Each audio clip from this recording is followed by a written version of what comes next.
안녕하세요. 허승용 회계사입니다. 얼마 전 2023년에 대한 부가치세 신고가 마무리되었는데요. 부가치세 신고가 마무리되면서 법인사업자분들은 3월에 있을 법인세 신고, 그리고 개인사업자분들은 5월에 있을 종합소득세 신고 때 법인세와 종합소득세를 얼마나 내게 될지 관심을 가질 수밖에 없는데요. 법인세나 소득세를 절세할 수 있는 사항에 대해 찾아도 보고 세무 전문가에게 문의도 해보고 하게 되는데, 여러 가지 경비 처리를 통한 절세에 대해서는 꼼꼼하게 알아보지만 정작 절세 효과가 큰 세액 공제나 감면을 놓쳐서 법인세나 소득세를 많이 납부하게 되는 경우를 보게 됩니다. 그래서 법인세나 종합소득세 절세에 큰 도움이 되는 세액 공제와 세액 감면에 대해 소개해드리려고 하는데요. 오늘은 그 첫 번째 영상으로 통합고용세액공제에 대한 영상을 준비해 보았습니다. 특히 통합고용세액공제 적용과 관련해서 유의해야 할 내용도 포함되어 있으니까 법인세나 종합소득세 신고를 앞두고 세금 때문에 고민이신 분들이 있으시다면 이 영상 내용 끝까지 시청해 주시기 바랍니다.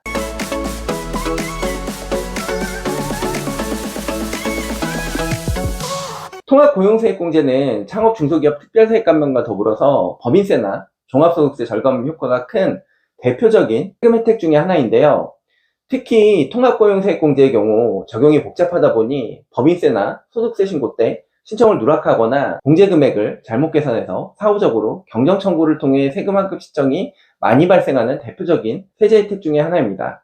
신청할 때 잘 신청하면 좋은데 사후적으로 잘못된 부분이 발견돼서 경정청구를 통해 세금 환급을 하게 되는 경우 보통 경정청구 대행업체에서 환급금액의 20%에서 30%를 업무대행 수수료로 청구하고 있어서 법인세나 소득세 신청 때 잘 신청하는 것이 무엇보다 중요한데요. 통합고용세액공제는 세법 개정에 따라 2023년부터 새롭게 도입된 제도입니다. 기본적으로 고용증가 인원에 대해 중소기업의 경우에는 적게는 850만원에서 최대 1,550만원을 공제해주는 제도인데요. 특히 3년차까지 상시근로자 수가 줄지 않으면 고용증가 인원 1명에 대해 최대 3년까지 세액공제 혜택을 받을 수 있기 때문에 이를 고려하면 최대 4,650만원까지 세액공제 혜택을 받을 수 있는 제도라는 점 꼭 알아두시기 바라고요. 2022년까지는 고용증대세액공제하고 중소기업 사회보험료 세액공제 등으로 나눠서 각각 적용되다가 2023년 세법 개정으로 통합고용세액공제로 통합돼서 적용되고 있습니다. 2023년에는 기존의 고용증대세액공제와 중소기업 사회보험료 세액공제 등을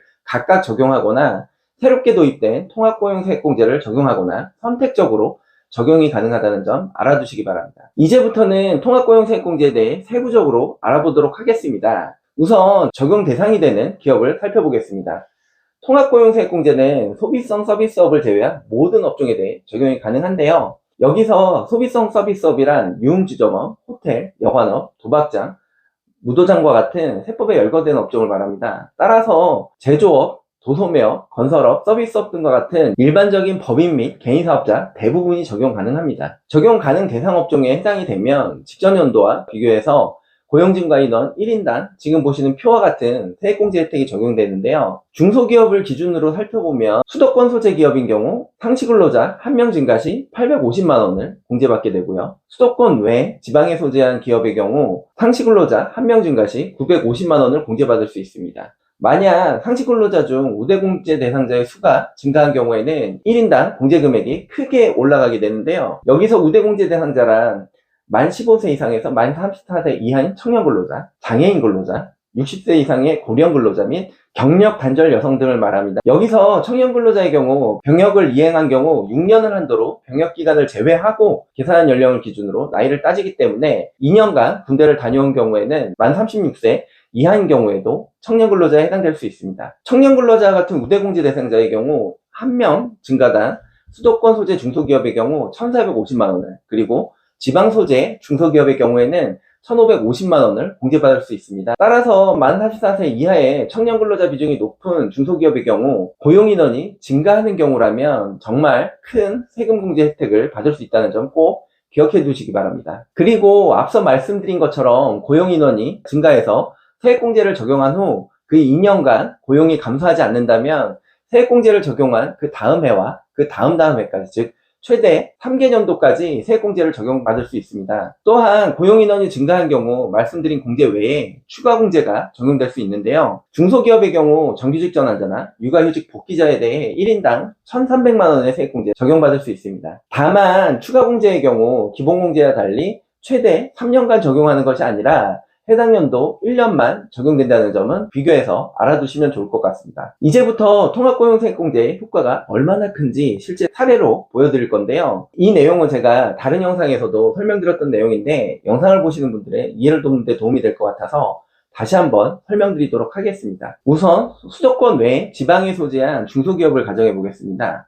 2022년 상시근로자 수가 없었는데 2023년 상시근로자 수가 청년 1명으로 증가한 경우 2023년에 1,550만 원의 세액공제가 가능합니다. 그런데 2024년에 다시 상시근로자 수가 청년 2명으로 증가한 경우 2023년보다 상시근로자 수가 감소하지 않았으니까 2023년에 적용받았던 세액공제를 2024년에 2000년도 세액공제로 1,550만 원을 또 적용받을 수 있습니다. 뿐만 아니라 2024년에 2023년보다 청년 고용인원이 1명에서 2명으로 1명 늘었기 때문에 2024년에 증가인원 1명에 대해서도 2024년 1차년도 세액공제 1,550만 원이 적용되고 2024년에만 총 3,100만 원의 세액공제가 적용 가능하게 됩니다. 만약 2025년에도 상시근로자 수가 2023년보다 줄지 않는다면 2023년 세액공제에 대해 3차년도 세액공제 1,550만 원을 또 받을 수 있게 됩니다. 즉 청년 상시근로자 1명이 늘어나서 유지가 된다면 3년간 최대 4,650만 원의 세액공제를 받을 수 있게 됩니다. 만약 2025년에 2024년에 2명보다도 인원이 줄지 않았다면 2024년에 받은 1차년도 세액공제 1,550만 원을 2025년에 2차년도 세액공제로 또 받을 수도 있고요. 2025년에 인원이 3명으로 2024년보다 1명 증가한 경우에는 2025년에 1차년도 세액공제 1,550만 원을 또 받을 수 있습니다. 즉 2025년에 청년 상시근로자 수가 3명인 경우 2025년 한 해에만 무려 4,650만 원의 세액공제를 적용받게 되는 것인데요. 세액공제 금액이 워낙 크기 때문에 만약 모든 세액공제를 그 해에 다 받지 못하는 경우에는 10년 동안 2월에서 공제받을 수도 있다는 점 알아두시기 바랍니다. 여기서 매년 고용인원 즉 상시근로자 수를 어떻게 계산하는지 궁금해하시는 분들이 있으실 것 같은데요. 상시근로자 수는 해당 과세연도의 매월 말 상시근로자 수를 다 더해서 해당 과세연도의 개월수로 나누어 계산하게 됩니다. 예를 들어 2023년에 1월부터 6월까지의 매월 말 상시근로자 수가 1명이고 7월에서 12월에 상시근로자 수가 2명인 경우라면 매월 말의 상시근로자 수의 합은 상반기 6개월에 1명을 곱하고 하반기 6개월에 2명을 곱한 총 18명이 되고 2023년이 총 12개월이니까 매월 말의 상시근로자 수의 합인 18명을 12개월로 나누면 2023년에 상시근로자 수는 1.5명이 됩니다. 여기서 매월 말에 상시근로자 수를 따질 때 모든 근로자가 해당되는 것은 아니고요. 근로계약이 체결되었다고 하더라도 근로계약 기간이 1년 미만인 근로자라거나 근무시간이 한 달 동안 60시간 미만인 단시간 근로자는 상시근로자 수에서 제외됩니다. 또한 회사의 임원, 최대 주주, 최대 출자자 및 그 배우자, 직계존속 등도 상시근로자 수의 범위에서 제외된다는 점 알아두시기 바랍니다. 통합고용세액공제는 혜택이 큰 만큼 유의해야 하는 사항도 있는데요. 통합고용세액공제는 농어촌 특별세 과세 대상에 해당되기 때문에 통합고용세액공제 금액의 20%를 농어촌 특별세로 납부해야 됩니다. 만약 통합고용세액공제 1,550만 원을 받은 경우 20%인 310만 원을 농어촌 특별세로 납부해야 되기 때문에 실제로 세액공제 효과는 세액공제 금액의 80%로 보시는 게 좋을 것 같습니다. 또 한 가지 통합고용세액공제에는 사후관리 규정이 있습니다.